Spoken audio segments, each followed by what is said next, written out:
আসসালামু আলাইকুম, welcome to my new another blog. আজকে আপনাদের বাগানে নিয়ে আসলাম, আর বাগানে আজকে আপনাদের দারুণ কিছু জিনিস দেখাবো। আমাদের এই বাগানটা কতটুক জমির উপরে এবং আমরা এই বাগানে কি কি লাগিয়েছি, কি এই গাছগুলো আমরা কিভাবে পরিচর্যা করি, সব কিছুই আজকে আপনাদের এই ভিডিওতে দেখাবো। আশা করছি আপনারা অনেক উপকৃত হবেন। যদি কেউ এরকম বাগান করতে চান বা এই ধরনের গাছ লাগাইতে চান বাড়িতে বা ছাদে, যেখানেই হোক, সেম প্রসেসে আপনারা বাগান করতে পারবেন। প্রথমেই আপনাদের দেখাচ্ছি, এইটা হচ্ছে মরিয়ম খেজুরের গাছ। এইটা আমাদের ঠিক বাগানের সামনে আমরা লাগিয়েছি, যে মরিয়ম খেজুর, সেই খেজুরের গাছ। এগুলো হচ্ছে থাই নারকেল। এই ঠিক এতটুকু যখন হাইট হবে তখন কিন্তু এগুলাতে নারকেল ধরা শুরু হয়ে যাবে। আর এইটা হচ্ছে, আপনারা আমার বেশ কিছু ভিডিওতে দেখেছেন এই গাছটা। এটা হচ্ছে মিয়াজাকি গাছ, মানে মিয়াজাকি আমের গাছ। এটা আসল মিয়াজাকি না, এটা মানে আমরা এর আগে দেখছি এই আমগুলো অতটা মানে মিয়াজাকির মতো, কিন্তু মিয়াজাকি আসলে না মনে হয় এটা। তারপরে আরও দু একবার ধরুক, দেখা যাক কি হয়। আর এইটা হচ্ছে, এইটাও খেজুরের গাছ, কিন্তু মরিয়ম খেজুর না, এটা হচ্ছে আজওয়া খেজুর। এটা হচ্ছে আজওয়া খেজুরের গাছ। আর এই যে ফুল ধরে আছে, এটা হচ্ছে মিষ্টি জাম। এটা হচ্ছে কাঠবাদাম। আর ওই পাশে মশলা জাতীয় কিছু গাছ আছে, যেগুলো আপনাদের আমি পরে দেখাচ্ছি। আর এগুলো হচ্ছে আনারের গাছ। এটা হচ্ছে সৌদিয়ান আনার, যেগুলো সেই সৌদিয়ান আনারের গাছ। এই যে দেখেন কত সুন্দরভাবে ধরে আছে, এগুলো হচ্ছে সৌদিয়ান আনার। এই যে দেখেন, এখানে প্রায় আমাদের 20 থেকে 25টার মতো এই সৌদিয়ান আনার লাগানো আছে। এখানেও মোটামুটি আমাদের 50টার মতো মালটা লাগানো আছে, যেটা থাই বাড়ি 2 যেটা বলা হয়। এটা হচ্ছে সেই বাড়ি 2 মালটা, একদম থোকাই থোকাই ধরে আছে। এই যে দেখেন,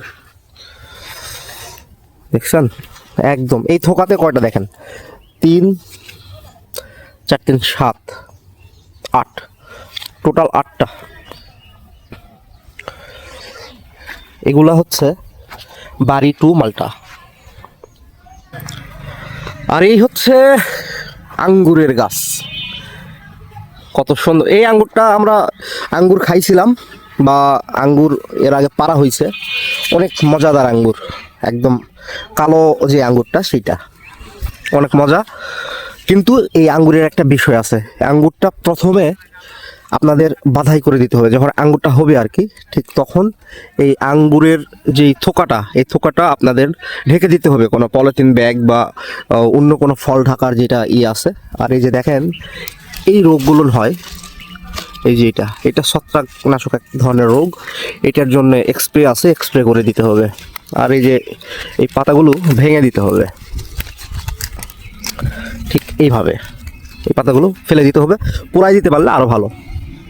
আর এইখানে দেখতে পাচ্ছি একটা সূর্যমুখী ফুল, কত সুন্দর হয়ে এখানে হয়েছে। এটা আসলে এমনিতেই হয়েছে। আমি এখানে ধুনা লাগাইছিলাম, এই ধুনার ভিতরে হয়তো বা সূর্যমুখীর বীজটা চলে আসছে। আমি এই বীজটা কালেক্ট করবো, বীজটা কালেক্ট করে এরপরে সুন্দর করে আমি আরও বেশ কিছু জায়গায় এই সূর্যমুখী ফুল লাগাবো। দেখেন কত সুন্দর লাগতেছে, তাই না? আর এই হচ্ছে কমলার গাছ। এখনো কমলা ধরে নাই, তো কমলা ইনশাল্লাহ 1-2 বছরের ভিতরে ধরে যাবে। গাছগুলো ভালো আছে, আমরা একটু পরিচর্যা করতেছি। ইনশাল্লাহ 2-1 বছরের মধ্যে কমলা, এখানে মোটামুটি 40-50টার মতো কমলা গাছ আছে।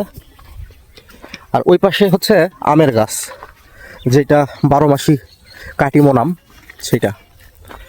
তো এগুলা এখন যেহেতু শীতের সময়, এগুলো সব কিছুই পরিচর্যা করা হচ্ছে।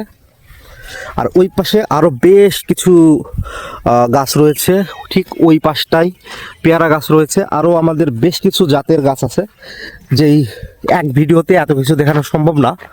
আমাদের এই বাগানে আরও বেশ কিছু গাছ রয়েছে, যেগুলো গাছ পরবর্তীতে আমি আপনাদের ভিডিওতে দেখাবো, আমাদের যে পরবর্তী ভিডিওটা আসবে সেটাতে। কারণ একসাথে এতগুলো গাছ দেখানো সম্ভব না, ভিডিওটা বড় হয়ে যাবে, আপনাদেরও বিরক্ত লাগবে।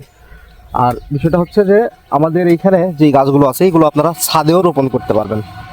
তো আমি সব কিছুই আপনাদের বুঝিয়ে দিব যে কিভাবে এগুলো রোপণ করতে হয়, কিভাবে পরিচর্যা করতে হয়। তো ভিডিওটা আজকের মতো এখানে শেষ করছি। ভিডিওটা যদি ভালো লাগে অবশ্যই লাইক কমেন্ট শেয়ার করে পাশে থাকবেন। আল্লাহ হাফেজ।